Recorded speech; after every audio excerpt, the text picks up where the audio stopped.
everyone. Welcome to the Horror Room. I'm Travis Bruce, and today we're doing another indie horror spotlight. Today I have with us, he's the director of a movie that's streaming on Tubi and Amazon right now, and it's called The Luring. I have with us Christopher Wells. By the way, Christopher, great job. Excellent movie, man. Excellent movie. I loved it. Thank you. It's definitely for people who like weird stuff. Yes. And listen, I got tons of questions to ask you about the movie, but for individuals who haven't seen the movie yet, tell them a little bit about The Luring. So The Luring takes place in Vermont. It's about a guy named Garrett who has dissociative amnesia, which is actually a real thing. Okay. It's basically someone who has amnesia for a very small particular point in their life, usually when something traumatic happened. And he goes to Vermont to try to figure it out, and all hell breaks loose. Now, one thing I have to ask you about this movie. I hope it's not spoiling anything, but there's a red balloon, and as soon as I saw the red balloon, it reminded me of It.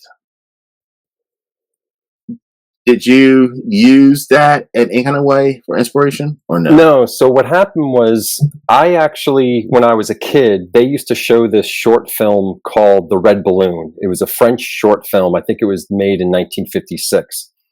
And basically, if you haven't seen that short film, this little boy befriends this little red balloon. And as a kid, it's a nice little, happy little movie. But as I got older, I thought, man, this red balloon's following this kid around and has like a life of its own, and it kind of freaked me out.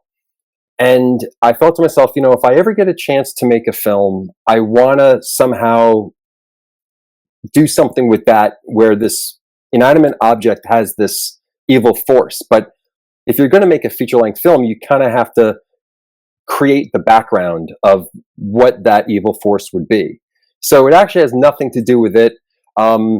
Red is, more evil than green or yellow, Yeah. So I just use the red color. But the red balloon, the short film, really had a major impact on me. And that's where I kind of got the basic idea of like, okay, well, if I'm going to write something that's demonic, that's possessing this object, which is this balloon, what is that going to really look like? And that's how I started writing The Luring.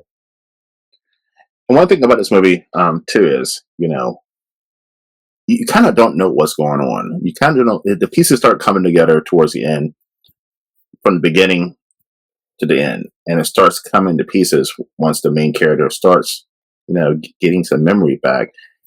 Now, was that hard to do as a filmmaker to leave the audience in suspension, but still have their attention the whole entire time through? I personally like that. I don't want to be spoon-fed when I'm watching a film. So, I wanted to sort of kind of play little jokes with the audience. Like I kind of led them into certain places where they thought that they would go, and then I would switch it, or I would do something that wasn't conventional. Like, so for instance, like there's a scene, a shower scene, and I knew people thought, okay, XYZ is going to happen because every time we watch a horror film, something always happens in the shower scene. So, and here it is, this woman in the shower, and I did something, different that I think people, they weren't expecting. So for me, like I just wanted to entertain the audience in a very unique way, because for me, I don't get scared anymore, but I get weirded out, and there's certain films that just make me kind of have nightmares or I think about afterwards. And so The Luring, I wanted to write something that would disturb me, that would kind of just make me think about once the film, well after the film is done. And so I just wanted to entertain the audience along the way and kind of mislead them a little bit. And so, to kind of keep them on their toes. They think that they kind of know what's going on, but it's not that. So it is fun to write. And this movie too, hopefully I'm not spoiling it, but this movie also does have an anti-bullying component to it. And you don't realize it's going that way. But but it hits at home. a lot of people, a lot of kids don't, or a lot of adults don't realize that people that you bullied, even in school, as adults, they still hold on to that. Yeah, I mean, yeah. Without giving too much away, I wanted to show this person.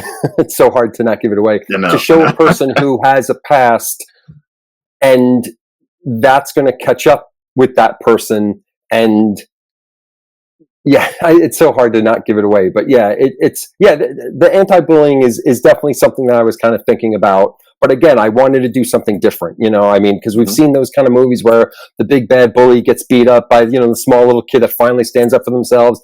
You know, this is a psychological thriller. Like I wanted the consequences to be far more scary. And for me, why the devil is so scary is because the devil has one thing that we don't: unlimited time. The devil can wait for you.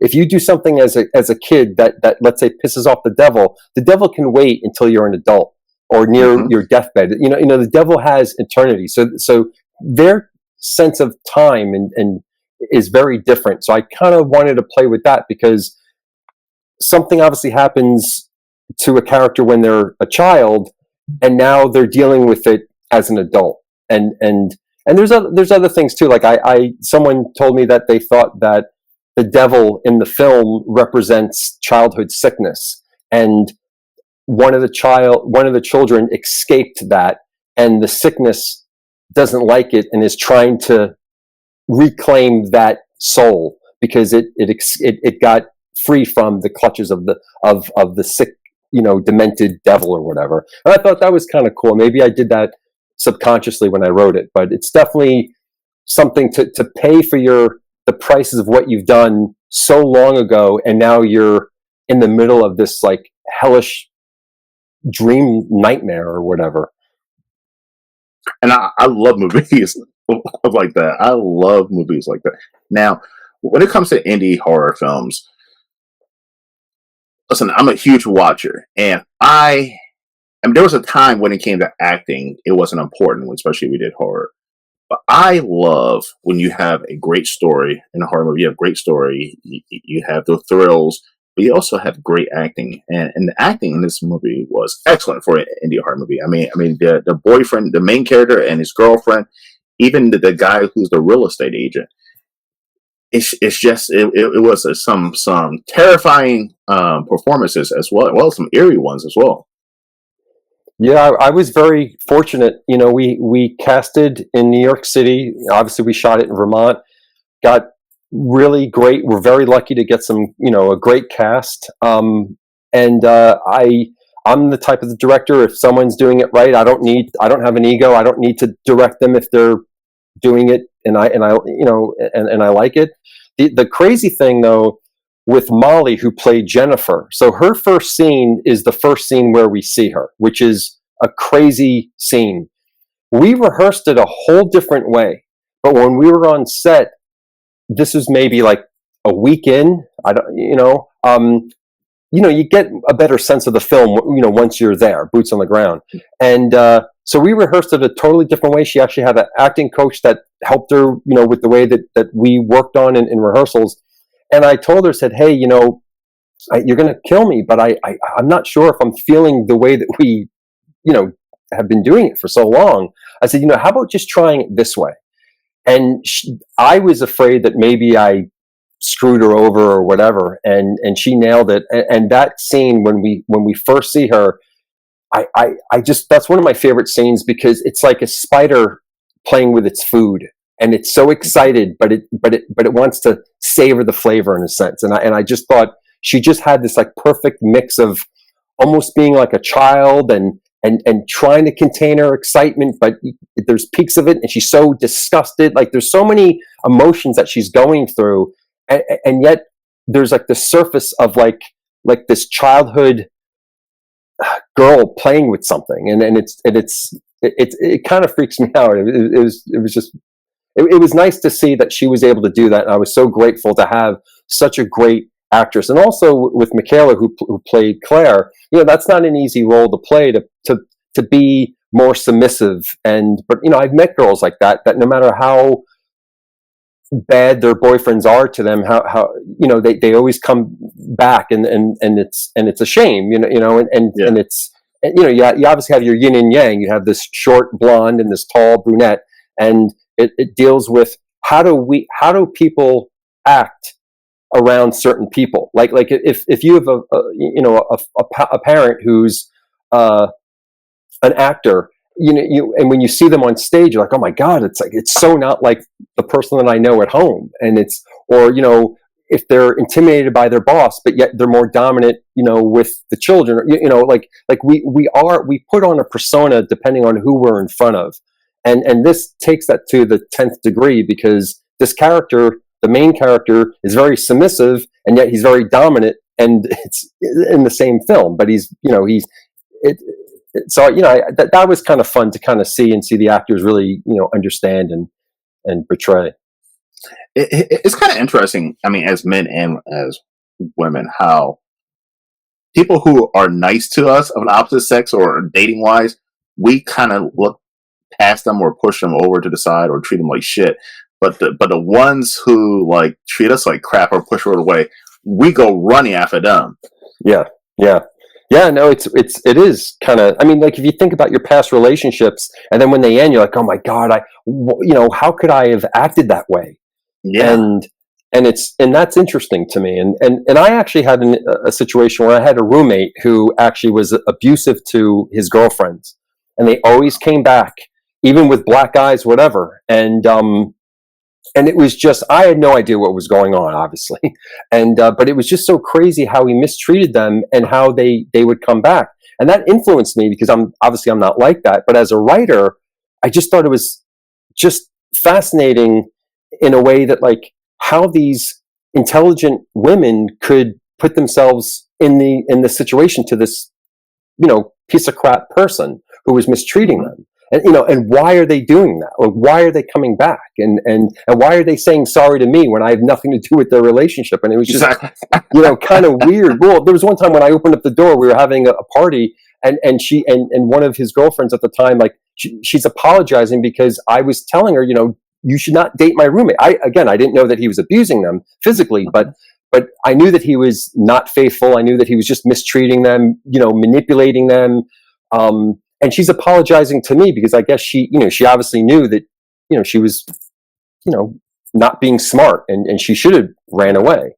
And so, as a writer, you observe life, and you even people that are unsavory, you're like, okay, well, this is a character. Let me, if I'm going to write an evil character, these are certain traits, that I'll add. And even though I hate them, as a writer, you have to write characters that you don't necessarily like.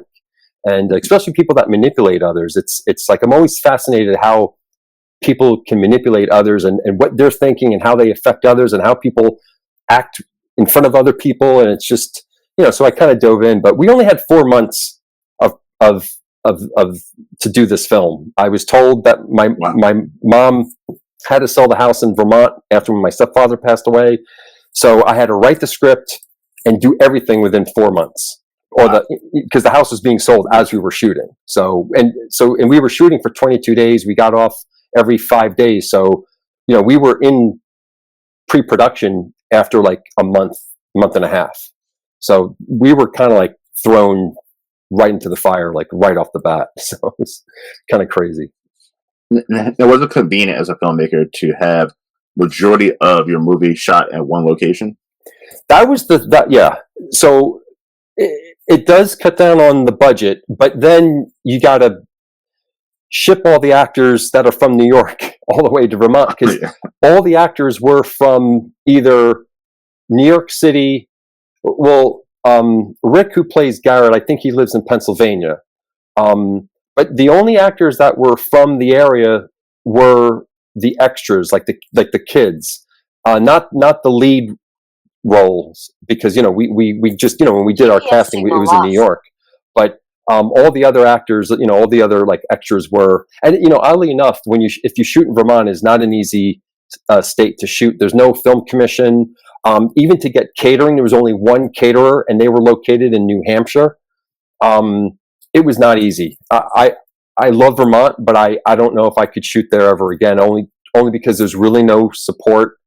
It's not like shooting in New York or LA or Atlanta or places like that. It's they just don't have. Everyone's in Massachusetts, like all the actors and the cinematographers. Our cinematographer Amanda McGrady, she is located in, I think, New Hampshire or Massachusetts, one or the other. But I mean, it was very hard to get crew people from the actual local area. And okay, well, now that means you have to now house them. If you shoot in New York, where I'm from, hiring local people, everyone could go home to their homes. Now you don't have to pay for that. So that's kind of like was a little bit of a drawback. But shooting in the one location was good to have, and I tried to just capitalize on that because I knew once the house was sold, I'll never be able to access it again. And I just took my shot. Now, as a filmmaker, do you pay attention to reviews and articles about your film? Yes and no. I think that as an indie filmmaker, you're always going to get people that are going to be ultra critical of your film, not realizing that you're working with so many limitations. And I love horror. I grew up watching horror, like from Bela Lugosi and Dracula to, I just love the classics. And as a child, like that's really all I watched. And so, if I have a chance to make a film, it's probably going to be a horror film. And I don't want to make a film that is so cookie cutter. I like weird shit. I'm attracted to it. I like it when directors take a risk, because at least they took a risk. I mean, and I want to, being in New York City, I like looking at things that are not, McDonald's. I want to see things that are a little different. So I want to make those kind of things. And so I know that that's not going to appeal to everybody. So those people that are looking for your cookie cutter horror film that's going to watch The Luring, they might not like my film, and that's okay, because they watched it, and at least I made the 0.02 percent of a penny or whatever it is. It's so fucking pathetic. But love it or hate it, it brings up the analytics, like you get more traffic, and that's good. So if people want to hate my film, God bless you, just watch it. It doesn't matter. I'm going to make more. Now, one thing else too I wanted to say was this movie touches on sexuality. This is a lot of sexuality in this movie, but it's not seen. Look, now, was that a creative decision, or were you like, oh my goodness, it's hard to find actors and actresses that are willing to go all the way through? Well, I always tell people it's a weird, creepy film with a pinch of BDSM, because it's definitely there. But yeah, there's no nudity or anything like that. Again, a lot of horror films, they rely on sex, which is great. I love those films also, but I kind of didn't want to make that. And I wanted to, but I wanted to have a sexual aspect to it. But I needed there to be a reason. So the choking that happens in the film is definitely because of a character, what she's feeling and her anger and